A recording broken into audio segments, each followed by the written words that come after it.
నమస్తే ఫ్రెండ్స్, నేను మీ Shravani Harsha. Welcome back to our channel. ఇవాళ మన కథ కుక్క కాటుకి చెప్పు దెబ్బ. కథని చివరి వరకు వినండి. నచ్చితే గనుక ఖచ్చితంగా తప్పకుండా ఒక్క లైక్ చేయండి. ఈ కథ పైన మీ విలువైన స్పందనని కామెంట్ రూపంలో మాకు తెలియజేయండి. కొత్తవారు ఎవరైనా చూస్తున్నట్లయితే మన ఛానల్ని సబ్స్క్రైబ్ చేసుకోండి. సుమిత్రాదేవి గారికి శివరాం గారికి పెళ్ళై 17 ఏళ్ళైనా ఇంకా పిల్లలు పుట్టలేదు. వాళ్ళిద్దరూ పిల్లల కోసం తిరగని గుడి లేదు, మొక్కని దైవమూ లేదు. ఎన్ని గుళ్ళు గోపురాలు తిరిగినా సరే వాళ్ళకి సంతానం కలగలేదు. ఆ తర్వాత ఒకరోజు తిరుపతి వెళ్ళినప్పుడు ఆ భగవంతుడితో నాకు గనక బిడ్డలు పుడితే మళ్ళీ ఇక్కడికే తీసుకొచ్చి ఇంటిల్లిపాది తలనీలాలు ఇస్తామని మొక్కుకున్నప్పుడు 17 ఏళ్ల తర్వాత ఆ ఇంట్లో 2 కవల పిల్లలు పుట్టారు. ఇప్పుడు సుమిత్రాదేవి గారికి శివరాం గారికి ఒక కూతురు ఇంకా కొడుకు ఉన్నారు. ఇప్పుడు ఆ ఇంట్లో ఆనంద వాతావరణం నెలకొంది. సుమిత్రాదేవి గారు తన 2 పిల్లల్ని జాగ్రత్తగా చూసుకుంటూ ఉన్నారు. ఆవిడ పగలు రాత్రి చంటి బిడ్డల పనిలోనే నిమగ్నమై ఉండేది. వాళ్ళని జాగ్రత్తగా చూసుకుంటూ సమయం గడుపుతోంది. పిల్లలిద్దరూ కాస్త పెద్దవాళ్లై స్కూల్కి వెళ్లాల్సిన సమయం వచ్చినప్పుడు 2ని ప్రైవేట్ స్కూల్లో చేర్పించారు. సుమిత్రాదేవి గారి కొడుకు కూతురు చాలా తెలివైన వాళ్ళు. సుమిత్రాదేవి గారి కొడుకు విక్రమ్ ప్రతి తరగతిలోనూ ఫస్ట్ వచ్చేవాడు. దానికి సుమిత్రాదేవి గారు శివరాం గారు చాలా సంతోషించేవారు. విక్రమ్తో పాటుగా ఝాన్సీ కూడా కాలేజీ చదువులు పూర్తి చేసుకుంది. ఇప్పుడు తమ కూతురికి పెళ్లి చేయాలని శివరాం గారు సుమిత్రాదేవి గారు ఆలోచించడం మొదలుపెట్టారు. శివరాం గారు కూతురు కోసం మంచి సంబంధాల కోసం వెతకడం మొదలుపెట్టారు. ఇప్పుడు ఝాన్సీకి ఒక మంచి సంబంధం దొరికింది. అబ్బాయి చాలా అందంగా ఉన్నాడు, చాలా మంచివాడు, ఇంకా వారి కుటుంబం కూడా చాలా మంచిది. దాంతో వెంటనే సుమిత్రాదేవి గారు శివరాం గారు తన కూతురికి ఎంతో వైభవంగా పెళ్లి జరిపించారు. అంతేకాకుండా కన్నీళ్లతో తన కూతురికి వీడ్కోలు పలికారు. అప్పటి నుంచి ఝాన్సీ తన అత్తమామల ఇంట్లో సంతోషంగా జీవిస్తుంది. అయితే కొద్ది రోజులకే ఝాన్సీ భర్త శేఖర్కి అమెరికా ఆఫర్ రావటంతో ఝాన్సీ భర్తతో కలిసి అమెరికా వెళ్ళిపోయింది. ఝాన్సీ శేఖర్తో కలిసి విదేశాలకు వెళుతూ ఉన్నప్పుడు తల్లిదండ్రుల నుంచి తను చాలా దూరంగా వెళ్ళిపోతున్నాను అనే బాధతో చాలా ఏడ్చింది. సుమిత్రాదేవి గారు ఇంకా శివరాం గారు తన కూతుర్ని చాలా ఓదార్చారు. చాలా విషయాలు వివరించి చెప్పారు. ఇందులో ఏడవడానికి ఏముంది? నువ్వు మమ్మల్ని ఎప్పుడు చూడాలనుకున్నా విమానంలో వచ్చి వెళ్తూ ఉండొచ్చు, వీడియో కాల్స్ చేసుకోవచ్చు, ఫోన్లో ఎలాగూ రోజు మాట్లాడుకుంటూనే ఉంటాం కదా, ఇంకా బాధపడ్డావు ఎందుకు అని ఝాన్సీని ఓదార్చి అమెరికా పంపించారు తల్లిదండ్రులు. ఝాన్సీ అమెరికా వెళ్ళిపోయి 3 ఏళ్ళు అయిపోయింది. ఇప్పుడు శివరాం గారు సుమిత్రాదేవి గారు తమ కొడుకు విక్రమ్ కోసం కూడా పెళ్లి సంబంధాలు వెతకడం మొదలుపెట్టారు. ఇప్పుడు సుమిత్రాదేవి గారికి కూడా చాలా వయసు పైబడటంతో ఇంటి పనులు అస్సలు చేసుకోలేకపోతున్నారు.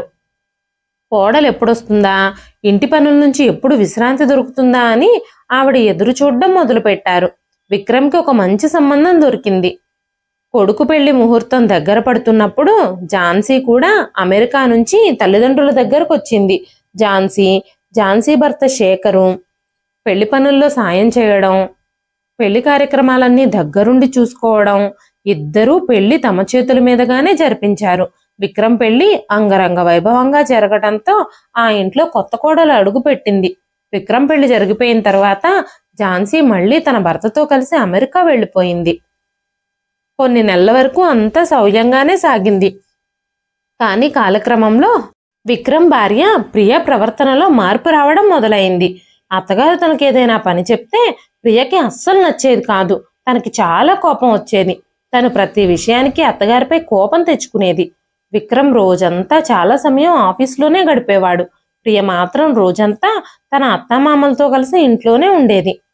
కానీ అత్తమామలు ఇంట్లో ఉండడం ప్రియకి అస్సలు నచ్చేది కాదు. తనెప్పుడూ స్వేచ్ఛను కోరుకుంటూ ఉండేది.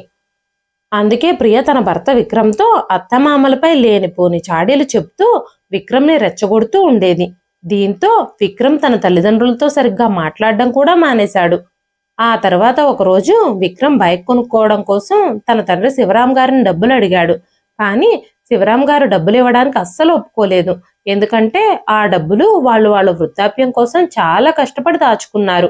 అందుకే విక్రమ్ రేసింగ్ బైక్ కొనుక్కుంటానని అడిగినప్పుడు శివరాం గారు ఆ డబ్బుని కొడుక్కి ఇవ్వడానికి నిరాకరించారు. ఈ విషయంలో తండ్రి కొడుకుల మధ్య వాగ్వాదం జరిగింది. అయితే ఒకరోజు విక్రమ్ ఆ రేసింగ్ బైక్ ని ఈఎంఐలో కొనుక్కుంటాను అని చెప్పి బైక్ కి సంబంధించిన ఇన్స్టాల్మెంట్ పేపర్లన్నీ తండ్రితో షూరిటీ సంతకం చేయించుకున్నాడు. శివరాం గారు ఏమీ ఆలోచించకుండా కొడుకు మీద నమ్మకం పెట్టుకుని ఆ పేపర్లు చదవకుండానే సంతకం పెట్టేశారు. ఆ పేపర్ల మధ్యలో విక్రమ్ ఇంటి పేపర్లు కూడా పెట్టి తను ఇంటి పేపర్ల మీద కూడా మోసం చేసి తండ్రితో సంతకాలు చేయించేసుకున్నాడు. ఇంటి కాగితాలపై శివరాం గారు సంతకం చేయగానే కొడుకు కోడలి ప్రవర్తన ఆ రోజు నుంచే మారిపోయింది. ఇప్పుడు సుమిత్రాదేవి గారు ఇంకా శివరాం గారి జీవితాల్లో విషాదకరమైన రోజులు ముందుకొచ్చాయి. కొడుకు కోడలు ప్రతి విషయంలోనూ వాళ్ళని తిట్టేవారు. ఒకరోజు సుమిత్రాదేవి గారు శివరాం గారు పొద్దున్నే టిఫిన్ చేస్తూ ఉన్నారు. ఇంట్లో ఎవ్వరూ లేరు. కోడలు ప్రియ తన తల్లిదండ్రుల ఇంటికి వెళ్ళింది. కొడుకు ఆఫీస్కు వెళ్ళిపోయాడు. మనవరాలు స్కూల్కి వెళ్ళడానికి రెడీ అయ్యింది. కొడుకుకి మనవరాలకి లంచ్ బాక్సులు ప్యాక్ చేసి ఇచ్చి ఇప్పుడు ఇద్దరూ హాయిగా కూర్చొని టిఫిన్ చేస్తూ ఉన్నారు. అప్పుడే ప్రియ తన తల్లిదండ్రుల ఇంటి దగ్గర నుంచి తిరిగొస్తూ అత్తామామలిద్దరూ హాయిగా కూర్చొని టిఫిన్ చేయడం చూసి ఆమె వెంటనే కోపంతో ఇంకా అసూయతో తన అత్తగారైన సుమిత్రాదేవి గారితో, అత్తయ్య గారు తొందరగా నా కోసం కూడా బ్రేక్ఫాస్ట్ రెడీ చేయండి. నేను ఉదయాన్నే హడావిడిగా బయలుదేరడం వల్ల ఏమీ తినకుండా వచ్చేసాను. మా అమ్మ వాళ్ళ ఇంట్లో ఉదయం టిఫిన్ కూడా చేయకుండానే నేను బయలుదేరొచ్చాను. నాకు చాలా ఆకలిగా ఉంది.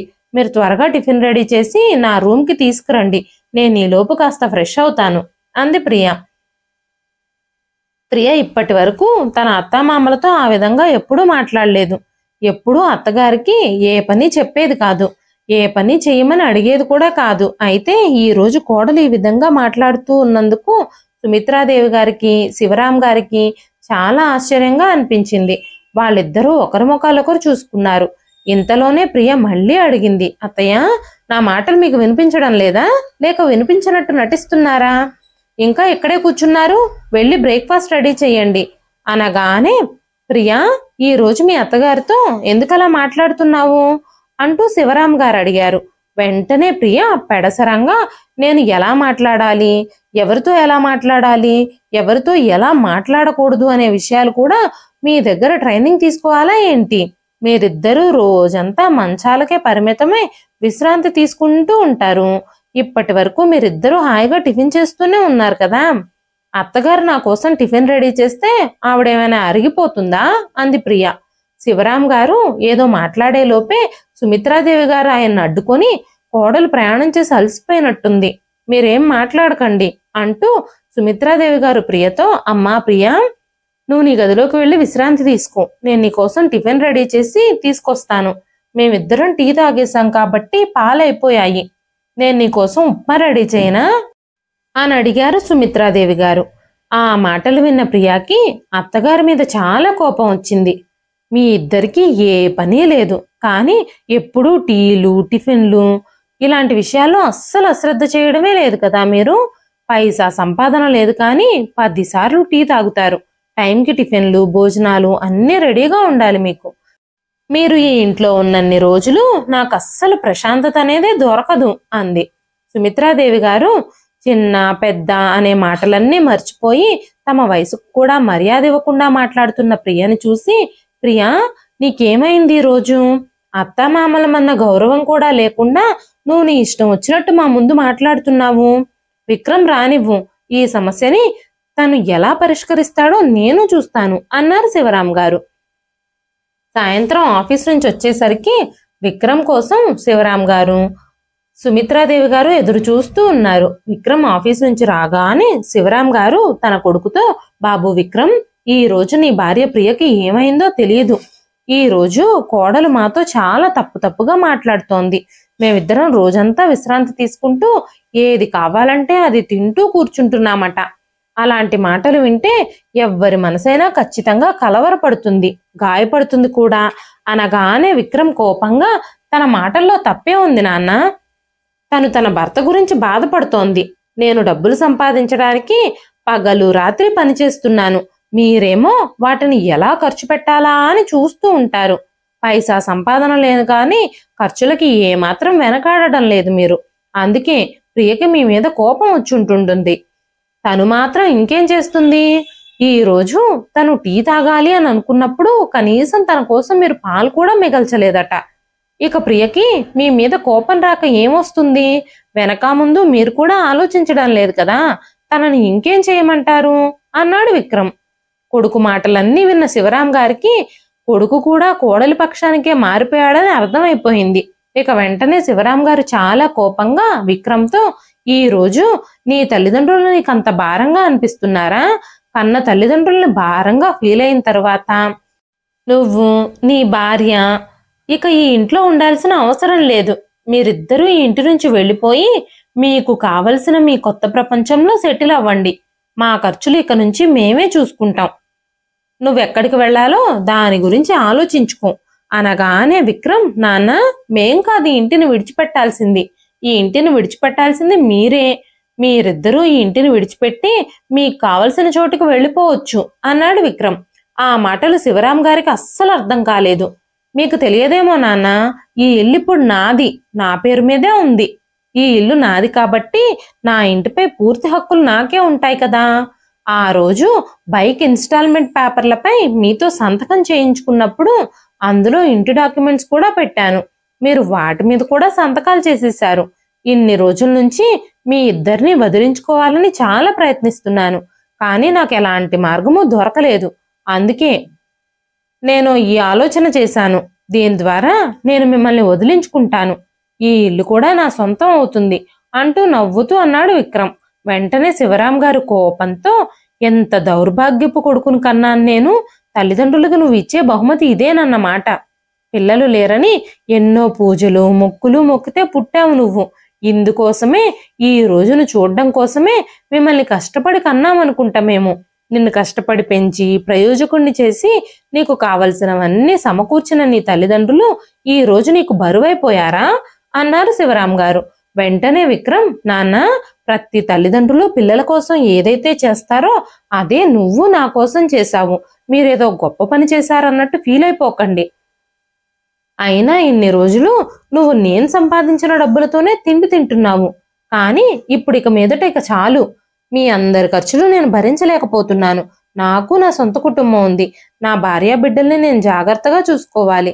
నా కూతురు స్కూల్ ఫీజులు, తన ఖర్చులు నేను భరించాలి. తను ఇప్పుడు ఇంకా మంచి స్కూల్లో చేర్పించాలి అని విక్రమ్ గారు చెప్పారు. అప్పుడు సుమిత్రాదేవి గారు మాట్లాడుతూ, ఇలాంటి పిల్లలు పుడతారని అనుకుంటే మేము అస్సలు ఆ భగవంతుడిని అన్ని మొక్కులు మొక్కేవాళ్లమే కాదు. ఇలాంటి కొడుకును కనడం కంటే నేను గొడ్రాలుగానే ఉండుంటే బాగుండేది అన్నారు సుమిత్రాదేవి గారు. ఆ మాటలకి ప్రియ సుమిత్రాదేవి గారిని లాగిపెట్టి చెంపదెబ్బ కొట్టింది. మీతో కలిసి ఈ ఇంట్లో ఉండాల్సిన అవసరం మాకు లేదు. మీరు నోరు మూసుకొని మేము చెప్పినట్టు వినండి. లేదంటే ఇప్పటి వరకు మీ విషయంలో జరగనివి కూడా ఇక మీదట జరుగుతాయి అని చెప్పగానే శివరాం గారు, సుమిత్రాదేవి గారు పూర్తిగా ఆశ్చర్యపోయారు. చాలా బాధతో, అవమానంతో వాళ్ళ గదిలోకి వెళ్ళిపోయారు. ఆ రోజు వాళ్ళిద్దరూ తమ గదిలో నుంచి బయటికే రాలేదు. రోజంతా ఏమీ తినకుండా అలాగే కూర్చున్నారు. కానీ ఒక్కసారి కూడా కొడుకు గాని కోడలు గాని వాళ్ళిద్దరినీ భోజనానికి రమ్మని పిలవలేదు. కనీసం భోజనం చేయమని కూడా అడగలేదు. మరుసటి రోజు సుమిత్రాదేవి గారి మనవరాలు దియా స్కూల్కి వెళ్ళబోతూ ఉంది. తనని బోర్డింగ్ స్కూల్లో జాయిన్ చేస్తున్నారు. తను హాస్టల్లో జాయిన్ అవ్వడానికి వెళ్లే ముందు తాతయ్య, నాయనమ్మల తలుపు తట్టి సుమిత్రాదేవి గారిని, శివరాం గారిని పిలిచింది. వెంటనే సుమిత్రాదేవి గారు తలుపు తెరిచారు. నాన్నమ్మ, మీరు గదిలోంచి ఎందుకు బయటకు రాలేదు? నేను మీకోసం నిన్నటి నుంచి ఎదురు చూస్తూ ఉన్నాను. నేను ఈరోజు కొత్త స్కూల్కి వెళుతున్నాను. నేను బాగా చదువుకుని పెద్దయ్యాక చాలా గొప్పదాన్ని అవ్వాలని మీరిద్దరూ నన్ను ఆశీర్వదించండి. నేను మీ ఇంటికి తిరిగి వచ్చినప్పుడు స్కూల్లో జరిగిన విషయాలన్నీ మీకు చెప్తాను అని చెప్పగానే సుమిత్రాదేవి గారు, శివరాం గారు మనవరాలితో, మా ఆశీస్సులు నీకు ఎప్పుడూ ఉంటాయమ్మా. ఈరోజు నేను మీకు ఒక విషయం చెప్పాలనుకుంటున్నాము. శ్రద్ధగా విను. నువ్వు ఎంత చదివినా, ఎంత గొప్పదానివైనా మానవత్వాన్ని మాత్రం ఎప్పుడూ వదిలిపెట్టొద్దు. ఎప్పుడూ ఎవరిని డబ్బుల కోసం మోసం చేయొద్దు. నీ తల్లిదండ్రుల్ని ఎప్పుడూ అగౌరవపరచొద్దు. చదువు మనకి ఉద్యోగాన్ని, ఉపాధిని ఇస్తుంది. కానీ సామాజిక జ్ఞానం, మన మంచితనం మనకు జీవితాన్ని ఇస్తుంది. బాగా చదువుకో. పెద్దయ్యాక నీ తల్లిదండ్రులకి అండగా ఉండు అంటూ శివరాం గారు కన్నీళ్లతో అన్నారు. అమ్మా నాన్నలకి మాత్రమే ఎందుకు నేను అండగా ఉండాలి? వాళ్ళని మాత్రమే ఎందుకు బాగా చూసుకోవాలి? నేను మిమ్మల్ని ఇద్దరినీ కూడా బాగా చూసుకుంటాను తాతయ్య అనగానే శివరాం గారు మనవరాల్ని ప్రేమగా కౌగిలించుకున్నారు. శ్రద్ధగా చదువుకో తల్లి, గొప్పదానివి కావాలి అంటూ ఆశీర్వదించారు శివరాం గారు. మనవరాలు చదువుకోవడానికి స్కూల్కి వెళ్ళిపోయింది. కొన్ని రోజుల తర్వాత విక్రమ్ తన తల్లిదండ్రుల గదిలోకి వెళ్ళి, అమ్మా నాన్న, మీరిద్దరూ తొందరగా రెడీ అవ్వండి. సాయంత్రం మిమ్మల్ని ఇద్దరిని ఆశ్రమంలో దించబోతున్నాను. నేను అక్కడ ఆల్రెడీ మాట్లాడేశాను. అక్కడ మీకు అన్ని సౌకర్యాలు ఉంటాయి అని చెప్పగానే శివరాం గారు, బాబు విక్రమ్, నేను నీతో ఒక విషయం మాట్లాడాలి అని అనుకుంటున్నాను. నువ్వు చెప్పినట్టే నేను ఆశ్రమానికి వెళ్ళిపోతాను. కానీ మీ అమ్మని ఆశ్రమానికి పంపొద్దు. ఈ వయసులో తన ఆశ్రమంలో ఉండలేదు. అక్కడ పరిస్థితి ఎలా ఉంటుందో తెలియదు. తను అసలు అక్కడ అడ్జస్ట్ అవ్వలేదు. ఈ వయసులో మీ అమ్మ అసలు అక్కడ ఉండలేదు. మీకింట్లో ఇంటి పనులకి ఎలాగో ఒక పని మనిషి కావాలి కదా, అందుకోసమైనా మీ అమ్మని ఇక్కడే ఉంచుకోండి. జీతం పేరుతో తనకి 2 పూట్ల కాస్త భోజనం పెట్టండి చాలు. పాత బట్టలు ఏమైనా అప్పుడప్పుడు ఇవ్వండి. మీరు కనీసం ఇది కూడా చేయలేరా అంటూ నిస్సహాయంగా శివరాం గారు మాట్లాడుతూ ఏడుస్తున్నారు. వెంటనే సుమిత్రాదేవి గారు కూడా శివరాం గారిని పట్టుకొని ఏడుస్తూ, మీరెక్కడుంటే నేను అక్కడే ఉంటానండి. మీరు లేకుండా నేను బ్రతకలేను. మీరెక్కడికి వెళితే నేను కూడా మీతో పాటు అక్కడికే వస్తాను. ఈ ఇంటిని వదిలి ఈ రోజు వరకు నేను ఒక్కరోజు కూడా ఎక్కడికి వెళ్ళలేదు. ఏ బంధువుల ఇంట్లోనూ ఉండలేదు. ఎందుకంటే మన ఇల్లు కాకుండా వేరే చోట నేను పడుకోలేను. నాకు అస్సలు నిద్ర పట్టదు. మీరు పక్కన లేకపోతే నాకు అస్సలు నిద్ర పట్టదు. అలాంటిది నేను ఇప్పుడు ఒంటరిగా ఎలా ఉండగలను? మీరు కొంచెం ఆలోచించండి అన్నారు సుమిత్రాదేవి గారు. వెంటనే శివరాం గారు, నువ్వేమీ భయపడకు సుమిత్ర, నిన్ను నువ్వు జాగ్రత్తగా చూసుకో. నా గురించి అస్సలు ఆలోచించొద్దు. మనం వృద్ధాప్యం వైపు అడుగులు వేస్తున్నా ఈ పరిస్థితుల్లో కనీసం నీకు నిలవ నీడైనా దొరుకుతుంది. నేనెక్కడో ఒక చోట అడ్జస్ట్ అయి బ్రతుకుతాను. కానీ నువ్వు రోడ్ల మీద బ్రతకలేవు. నా మాట విను అంటూ శివరాం గారు సుమిత్రాదేవి గారిని ఒప్పించే ప్రయత్నం చేస్తున్నారు. అంతలోనే ప్రియ విక్రమ్ని పక్కకి తీసుకెళ్లి, మీ నాన్నగారు చెప్తుంది నిజమేనండి. మీ అమ్మని మనతో పాటే ఉంచుకుందాం. మనకి ఫ్రీగా ఒక పని మనిషి దొరికినట్టు అవుతుంది. నేను అన్ని ఇంటి పనులు ఒక్కదాన్నే చేసుకోలేకపోతున్నాను. ఇప్పుడు ఇంటి పనులన్నీ మీ అమ్మతోనే చేయిస్తాను. నాకు కాస్త ఇంటి పనుల నుంచి ఉపశమనం దొరుకుతుంది అని ప్రియ చెప్పగానే ప్రియ మాటలకి విక్రమ్ కూడా అంగీకరించాడు. అందుకే తన తల్లిని ఇంట్లోనే ఉంచుకొని తన తండ్రిని మాత్రమే ఆశ్రమానికి తీసుకెళ్లాడు. కానీ సుమిత్రాదేవి గారు అస్సలు ఒప్పుకోలేదు. శివరాం గారు సుమిత్రాదేవి గారితో బలవంతంగా ప్రమాణం చేయించుకున్నారు. ఇద్దరూ కలిసి జీవించాల్సిన ఈ వయసులో తమ సంతోషాల గురించి, బాధల గురించి, కష్టాల గురించి ఒకరితో ఒకరు పంచుకోవాల్సిన ఈ వయసులో వాళ్ళిద్దరూ విడిపోతున్నారు. విక్రమ్ పుట్టినప్పుడు వాళ్ల బంధం బలపడినందుకు సుమిత్రాదేవి గారు, శివరాం గారు సంబరాలు చేసుకున్నారు. కానీ ఈరోజు అదే కొడుకు తల్లిదండ్రులిద్దరినీ ఇలా విడగొడతాడని వాళ్ళు కలలో కూడా అనుకోలేదు. శివరాం గారు అక్కడి నుంచి వెళ్ళిపోయాక సుమిత్రాదేవి గారు చాలా బాధపడ్డారు. అంతేకాకుండా ఆ రోజు నుంచి ఆవిడ ఒక యంత్రంలా ఆ ఇంట్లో రోజంతా పనిచేస్తూనే ఉంటున్నారు. పని మొత్తం పూర్తయ్యాక తన గదిలోకి వెళ్ళి ఎక్కి ఎక్కి ఏడుస్తున్నారు. సుమిత్రాదేవి గారు శివరాం గారి దగ్గరికి తీసుకెళ్లమని విక్రమ్ని రోజూ అడుగుతున్నారు. కానీ విక్రమ్ తన తల్లిని ఎప్పుడూ తండ్రి దగ్గరికి తీసుకెళ్లలేదు. సుమిత్రాదేవి గారి ఆలోచనలన్నీ తన భర్త శివరాం గారి చుట్టే తిరుగుతున్నాయి. ఆయన ఎలా ఉన్నాడోనని సుమిత్రాదేవి గారికి బెంగగా ఉంది. కొన్ని రోజుల తర్వాత విక్రమ్ వేరే సిటీలో కొత్త ఇల్లు కొన్నాడు. విక్రమ్ ఇంకా ప్రియల ఆనందానికి అవధులు లేకుండా పోయాయి. శివరాం గారి జీవితం మాత్రం ఏడుపుతో దుఃఖంతోనే సాగిపోతుంది. సుమిత్రాదేవి గారు ఆ ఇంట్లో కనీసం పని మనిషిలా అన్నా జీవిస్తూ ఉన్నారు. మరోపక్క శివరాం గారు మాత్రం రోడ్డు పక్కనే ఫుట్పాత్ మీద నిద్రపోతూ తన జీవితాన్ని గడుపుతున్నారు. విక్రమ్ ఆశ్రమంలో డబ్బులు కట్టాల్సి వస్తుందని శివరాం గారిని కనీసం ఆశ్రమంలో కూడా చేర్పించకుండా రోడ్డు పక్కనే వదిలేశాడు. శివరాం గారు కొన్ని రోజుల తర్వాత ఆ రోడ్డు పక్కనే ఒక గుడిసె వేసుకున్నారు. ఆ గుడిసెలో నేల మీదే పడుకునేవారు. ఆయన తన కడుపు నింపుకోవడం కోసం చాలా దూరం తిరగాల్సి వచ్చేది. శివరాం గారు తన ప్రతి పరిస్థితులతో రాజీ పడుతున్నారు. ఎందుకంటే కొడుకు ఆయన్ని కనీసం జాలిపడైనా ఆశ్రమంలో కూడా వదల్లేదు. రోడ్డు పక్కనే వదిలేసి వెళ్ళిపోయాడు. ఆయనకి ఈ మధ్య ఆహారం లభించి కూడా చాలా రోజులైపోతుంది.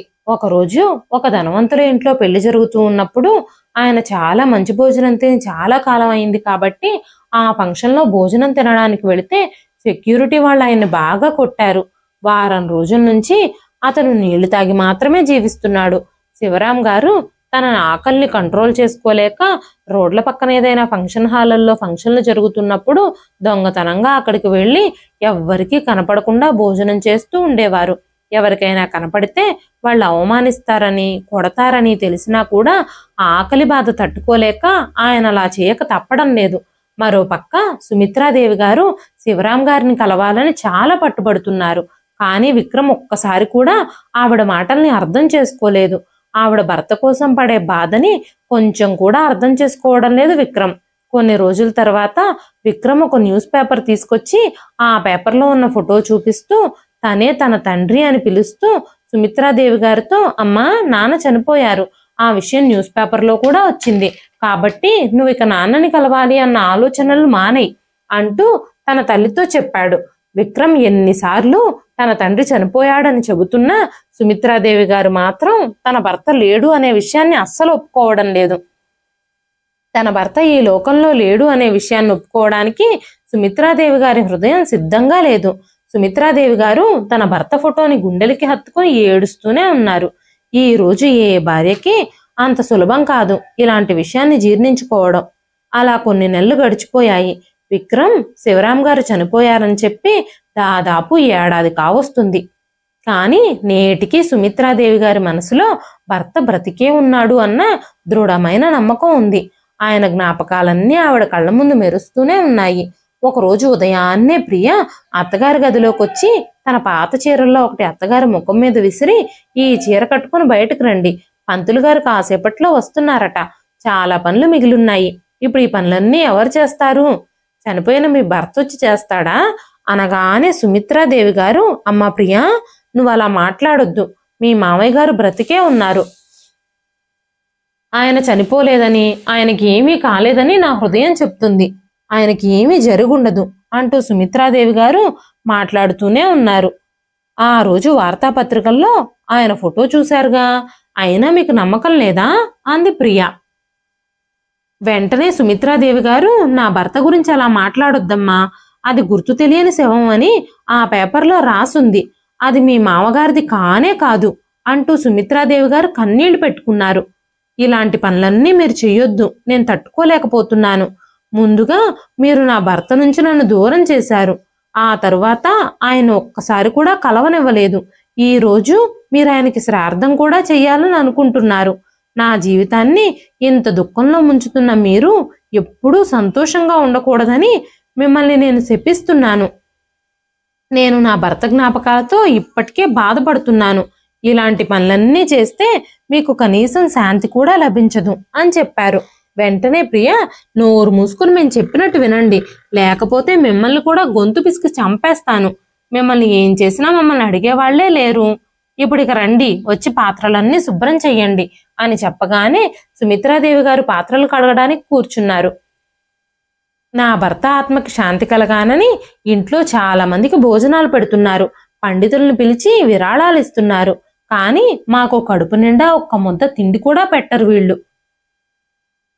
ఆయన్ని నిర్దాక్షిణ్యంగా రోడ్ల మీద వదిలేశారు, ఆయన ఇప్పుడు ఎక్కడున్నారో ఏంటో అని బాధపడ్డారు సుమిత్రాదేవి గారు.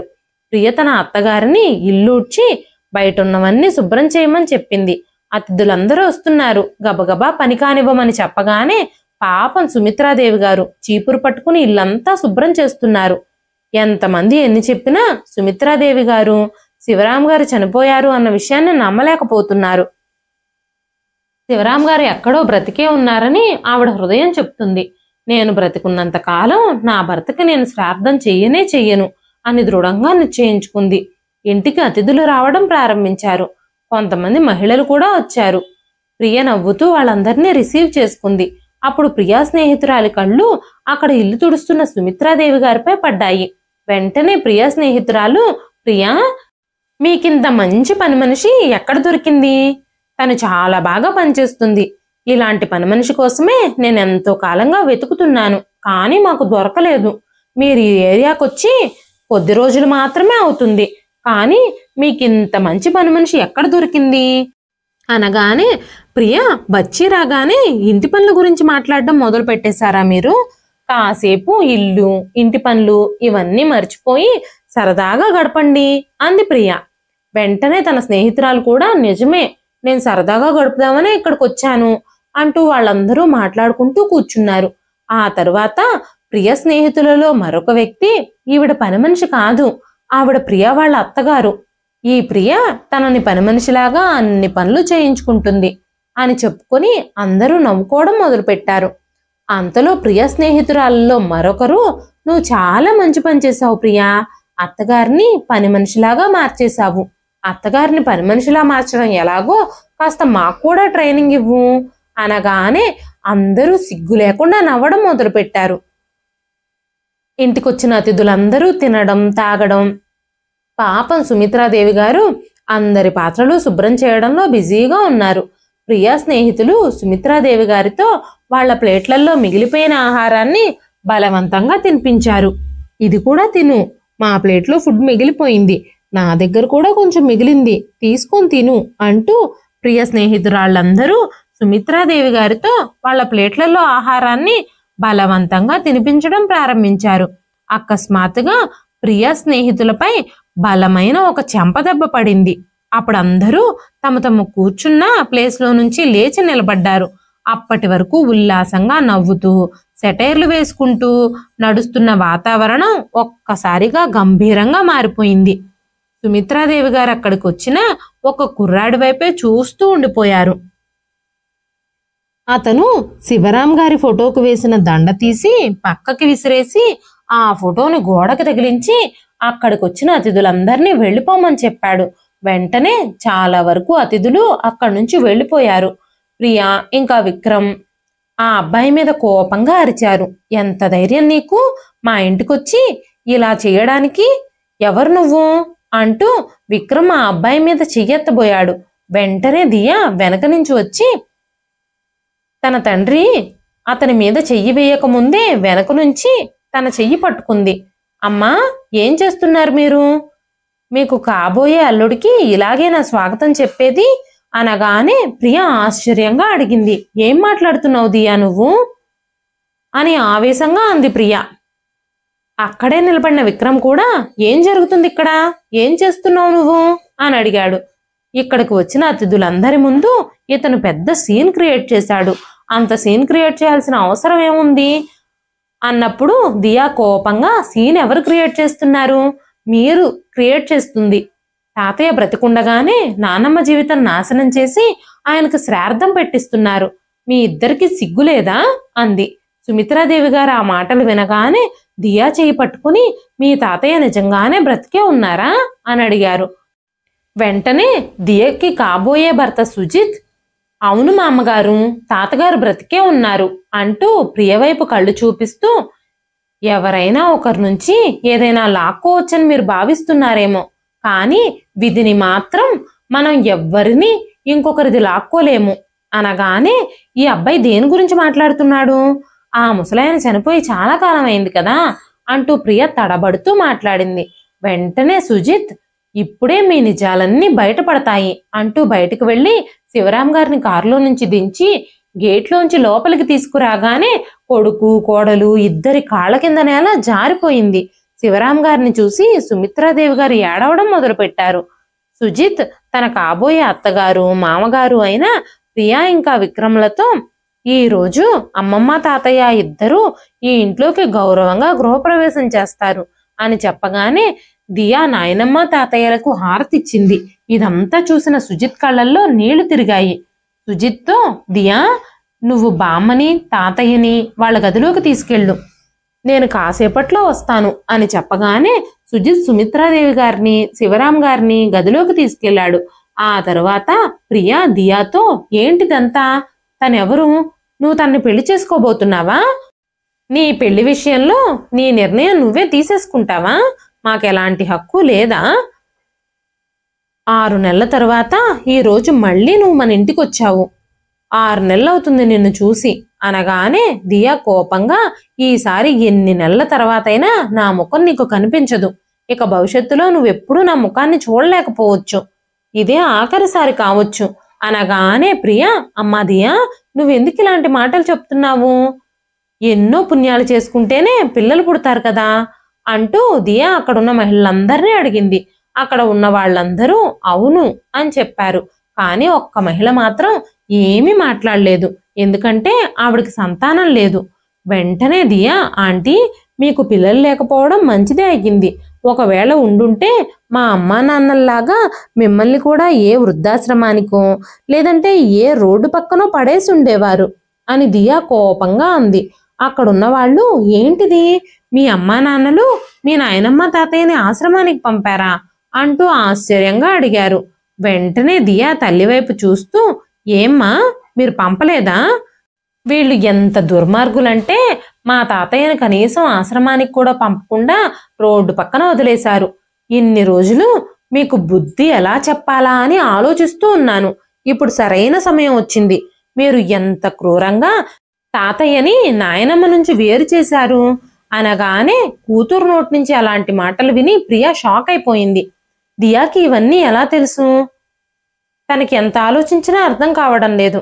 ఈ రోజుల్లో పెద్దవాళ్ళని ఇంట్లో ఉంచుకోవాలని ఎవ్వరూ ఆలోచించడం లేదు. వాళ్ళ కాళ్ళు చేతులు పనిచేస్తూ ఉన్నంత కాలం మాత్రమే వాళ్ళని ఇంట్లో ఉంచుకుంటున్నారు. వాళ్ళు బలహీనంగా మారిన వెంటనే వాళ్ళని ఇంటి నుంచి బయటకు విసిరేస్తున్నారు అంటూ దియా అతిథులందరి ముందు ఈ విషయాలన్నీ మాట్లాడుతుంది. చాలా రోజుల తర్వాత కూతురు ఇంటికొచ్చింది. కానీ కనీసం తన్ని కౌగిలించుకోలేదు, కనీసం తనతో ప్రేమగా మాట్లాడలేదు. నోటికొచ్చినట్టు మాట్లాడుతూ ఉంది అని ప్రియా అనగానే, ఇది మన ఇంట్లో ఆచారం కదమ్మా, నేను ఆ ఆచారాన్ని అస్సలు వదలను. మీరు ఎలాగైతే తాతయ్యని రోడ్డు పాలు చేశారో, నాన్నమ్మని ఇబ్బంది పెట్టారో, నేను కూడా అలాగే మిమ్మల్ని కూడా రోడ్డు పాలు చేయాలి కదా అంటూ దియా అక్కడికి వచ్చిన మహిళలందరి ముందు చేతులు జోడించి, నేను మిమ్మల్ని అభ్యర్థిస్తున్నాను, దయచేసి మీ ఇంటి పెద్దలను గౌరవించండి అని చెప్పగానే ప్రియా స్నేహితులందరూ అక్కడి నుంచి మెల్లగా జారుకున్నారు. వెంటనే ప్రియా దియాతో, దియా, నువ్వేం మాట్లాడుతున్నావు? నా ఫ్రెండ్స్ అందరి ముందు నన్నెందుకు ఇలా అవమానిస్తున్నావు? పెద్ద పెద్ద చదువులు చదివి ఏం ప్రయోజనం? నువ్వు నీ విలువలన్నీ మర్చిపోయావు అంది ప్రియా. ఇప్పుడు నానమ్మని పని మనిషి అని నీ స్నేహితులందరికీ పరిచయం చేశావు కదా, మరప్పుడు నీ విలువలు ఎక్కడికి పోయాయి? తాతయ్య ఈ వయసులో ఒంటరిగా ఇంటింటికి తిరుగుతూ బ్రతుకుతున్నారు. నానమ్మ మీ ఇంట్లో పని మనిషిలా పనిచేస్తుంది. మీ ఇంటికి పని మనిషి కావాలి కాబట్టి నానమ్మని మీతో పాటే ఉంచుకున్నారు. తాతయ్యకి మీతో ఎలాంటి పని లేదు కాబట్టి భారంగా భావించి ఇంట్లో నుంచి గెంటేశారు. ఆ సమయంలో మీకు బుద్ధి లేకపోతే ఇప్పటికైనా బుద్ధి తెచ్చుకోవడానికి సిద్ధంగా ఉండండి అంటూ కోపంగా అంది. వెంటనే తను నాయనమ్మ తాతయ్యల గదిలోకి వెళ్ళిపోయి వాళ్ళని కౌగిలించుకుని ఏడవసాగింది. తాతయ్య, నన్ను క్షమించు. నేను చిన్నగా ఉన్నప్పుడే మీకు ఇదంతా జరిగింది, కానీ నేను మాట్లాడే పరిస్థితుల్లో లేనప్పుడు అని చెప్పగానే సుమిత్రాదేవి గారు మనవరాల్ని కౌగిలించుకున్నారు. మీ తాతగారికి ఏమీ జరగలేదని నాకు తెలుసు. నా మనసు ఎప్పటి నుంచో చెప్తూనే ఉంది. కానీ వీళ్ళు మీ తాతయ్యకి శ్రార్థం చేయాలని చూస్తున్నారు. ఈ రోజు సొంత కొడుకే మా విషయంలో ఎంత దుర్మార్గంగా ప్రవర్తిస్తున్నాడో అనగానే దియా సుమిత్రాదేవి గారి కన్నీళ్లు తుడిచి, ఏడవకు నానమ్మా, నువ్వు ఇప్పటికే కావలసిన దానికంటే ఎక్కువే ఏడ్చేశావు. ఇప్పుడు ఇక ఏడవడం వాళ్ల వంతొచ్చింది. ఇక నుంచి మిమ్మల్ని ఎవరైతే బాధ పెట్టారో క్షోభ పెట్టారో వాళ్లే ఏడుస్తారు అని చెప్పగానే సుమిత్రాదేవి గారు దియాతో, ఇతను నిజంగా నా మనవడేనా, ఈ ఇంటికి అల్లుడేనా అనగానే శివరాం గారు, అవును సుమిత్ర, సుజిత్ వల్లే నేను ఇప్పటికీ బ్రతికున్నాను. నేను అక్కడే రోడ్డు పక్కనే అలాగే పడుంటే ఎప్పుడో ఈ లోకాన్ని వదిలి చాలా రోజుల క్రితమే వెళ్ళిపోయి ఉండేవాణ్ణి. మనం ఎవరి కోసమైతే ఎంతగా ప్రార్థించామో, ఎన్నో దేవాలయాలు దర్శించామో, ఎన్నో మొక్కామో, అదే కొడుకు మన విషయంలో అలా చేస్తాడని నేను కల్లో కూడా ఊహించలేదు అని చెబుతూనే శివరాం గారు తన గతంలోకి వెళ్ళిపోయారు. ఒకరోజు శివరాం గారు రోడ్ల మీద ఆహారం కోసం తిరుగుతూ ఉన్నప్పుడు సుజిత్ తన ఆఫీస్ పని ముగించుకుని ఇంటికి తిరిగొస్తూ ఉండగా శివరాం గారు అపస్మారక స్థితిలో తన కారు ముందుకొచ్చి అడుక్కుంటున్నారు. వెంటనే సుజిత్, మీ ఇల్లు ఎక్కడుంది? నేను మిమ్మల్ని అక్కడ వదిలేస్తాను అని శివరాం గారిని అడగగానే శివరాం గారు, నన్ను నిరాశ్రయుణ్ణి చేసింది నా కన్న కొడుకే అని కన్నీళ్లతో చెప్పారు. నాకు ఇల్లు లేదు బాబు, మీ ఇంట్లో ఏదైనా పని మనిషి కావాలంటే నన్ను మీ ఇంటికి తీసుకెళ్ళు, పని మనిషిగా పెట్టుకో, నాకు చాలా మేలు చేసిన వాడిని అవుతావు అంటూ శివరాం గారు చేతులు ముడుచుకొని అడిగితే సుజిత్ కాదనలేకపోయాడు. శివరాం గారిని తనతో పాటు తన ఇంటికి తీసుకెళ్లాడు. సుజిత్ తల్లిదండ్రులకు కూడా శివరాం గారు చాలా నచ్చారు. ఆయన మీద చాలా జాలి కలిగింది. సుజిత్ పై భారం పడకుండా శివరాం గారు తన పనులన్నీ తానే చేసుకుంటూ ఇంట్లో తనకి చేతనైన సహాయము, గార్డెనింగ్ చేస్తూ ఉండేవారు. క్రమక్రమంగా శివరాం గారిపై సుజిత్కి ఇష్టం మొదలైంది. సుజిత్ శివరాం గారిలో తన తాతగారిని చూసుకోవడం మొదలు పెట్టాడు. ఒకరోజు సుజిత్ ని కలవడానికి తన ఇంటికి వెళ్లిన దియా అక్కడ తాతగారిని చూసి ఆశ్చర్యపోయింది. తాతయ్య, మీరు ఇక్కడ ఏం చేస్తున్నారు అంటూ పరిగెత్తుకుంటూ వెళ్లి శివరాం గారిని కౌగిలించుకుంది. అప్పుడు దియా సుజిత్తో, ఈయన మా తాతయ్య, ఈయన ఇక్కడికి ఎలా వచ్చారు అనగానే మొదటగా దియా శివరాం గారి పాదాలు తాకింది. శివరాం గారు ఆశ్చర్యంగా చూడడం మొదలు పెట్టారు. వెంటనే దియా, తాతయ్య, ఈయన నాకు కాబోయే భర్త, మన ఇంటికి కాబోయే అల్లుడు అనగానే శివరాం గారు సుజిత్ తలపై చెయ్యేసి ఆశీర్వదించారు. ఇంతకీ మా తాతయ్య ఇక్కడికి ఎలా వచ్చాడు? తాతయ్య, నువ్వు ఇక్కడెందుకున్నావు? నానమ్మతో పాటు ఎందుకు లేవు అని అడగగానే శివరాం గారు జరిగిన విషయం మొత్తం చెప్పారు. ఆ మాటలు విని ప్రియా కాళ్ళ కింద నేల జారిపోయింది. ఆమె తన తల్లిదండ్రులకి బుద్ధి చెప్పాలి అని అనుకుంది. ఆమె తన తల్లిదండ్రులకి బుద్ధి చెప్పడం కోసం చాలా ఆలోచించింది. 6 నెలల క్రితమే ఇంటికి వచ్చినప్పటి నుంచి తన తాతగారి గురించి తల్లిదండ్రులను అడుగుతూనే ఉంది. కానీ విక్రమ్ గాని ప్రియా కానీ ఏ మాత్రం బయటపడలేదు. తాతగారు సొంతూరుకు వెళ్లారని అబద్ధాలు చెప్పారు. ఇక దియా వాళ్ళని ఏమీ అడగలేదు. ఆమె వెనక్కి వెళ్ళిపోయింది. ఆ తర్వాత కొన్ని ప్లాన్లు వేసుకుంది. దియా నోటి నుంచి అలాంటి మాటలు విన్న విక్రమ్ ఆమెపై చాలా కోపంగా ఉన్నాడు. అప్పుడు దియా, నాన్న, నేను తాతగారికి సపోర్టుగా ఉంటానని మాటిచ్చాను. నేను వాళ్ళ హక్కుల్ని వాళ్ళకి తిరిగిస్తాను. నేను ఈరోజు హక్కులన్నింటికి ఒక నిజమైన యజమానినిచ్చాను. 6 నెలల క్రితమే నేను నా కాలేజీ పేపర్ల మీద మీతో సంతకాలు చేయించుకున్నాను, గుర్తుందా? అవి కాలేజీ పేపర్లు కాదు, ఈ ఇంటికి సంబంధించిన డాక్యుమెంట్స్. ఆ రోజు ఇంటిని మీరు మీ తాతగారి పేరు మీద నుంచి మీ పేరు మీదకి ఎలా మార్చేసుకున్నారో ఇప్పుడు నేను ఈ ఇంటిని తాతగారి పేరు మీదకి మార్చాను. ఇప్పుడు మీరు ఎక్కడికి వెళ్లాలో నిర్ణయించుకోండి అనగానే శివరాం గారు, విక్రమ్, నువ్వు మంచి కొడుకు కాలేకపోయావు, కానీ మంచి తండ్రి అవుతావో లేదో కూడా నాకు తెలియదు. నా మనవరాలు నాకు చాలా సహాయం చేసింది. ఈ రోజు నన్ను ఇంటికి తీసుకురావాలని కూడా చాలా ప్రయత్నించింది అని చెప్పి శివరాం గారు, కానీ నా జీవితంలో మిమ్మల్ని మాత్రం నేను క్షమించలేను. నా భార్యను ఎంత క్షోభ పెట్టారు అని చెప్పి తన కొడుకుని కోడల్ని ఇద్దరిని ఇంటి నుంచి బయటకు పంపించేశారు. వాళ్ల వైపు తిరిగి కూడా చూడలేదు. ఇద్దరూ చాలా ఏడ్చి వేడుకున్నారు. కానీ శివరాం గారు అంగీకరించలేదు. ప్రియా ఇంకా విక్రమ్ దియా ముందు చేతులు జోడించి, నువ్వు నా కూతురువి, ఇదంతా చెయ్యొద్దు, మా మీద కాస్త జాలి చూపించు అనగానే దియా కోపంగా, అమ్మా, నువ్వు నానమ్మ తాతయ్యల విషయంలో ఎంత తప్పు చేశావో అదే ఈ రోజు కూడా నీ కూతురు నీ విషయంలో చేసింది. మీరు ఏం చేశారో అదే మీకు తిరిగొచ్చింది. ఈ రోజు నుంచి మీకు నాకు ఎలాంటి సంబంధమూ లేదు. మీ కూతురు ఎప్పుడో చచ్చిపోయింది అని అర్థం చేసుకోండి. ఇప్పుడు ఇక్కడి నుంచి వెళ్ళిపోండి, మళ్ళీ నన్ను కలవడానికి ప్రయత్నించొద్దు అని చెప్పగానే వాళ్ళిద్దరూ అక్కడి నుంచి నిశ్శబ్దంగా వెళ్ళిపోయారు. కొన్ని రోజుల తర్వాత శివరాం గారు సుమిత్రాదేవి గారు మనవరాలకు చాలా వైభవంగా పెళ్లి చేశారు. దియా ఇంకా సృజన్ నానమ్మ తాతయ్యలకి మనస్ఫూర్తిగా సేవ చేసుకుంటూ ఉన్నారు. ఇదండి ఈ రోజు కథ. ఈ కథ నచ్చితే ఒక లైక్ చేయండి.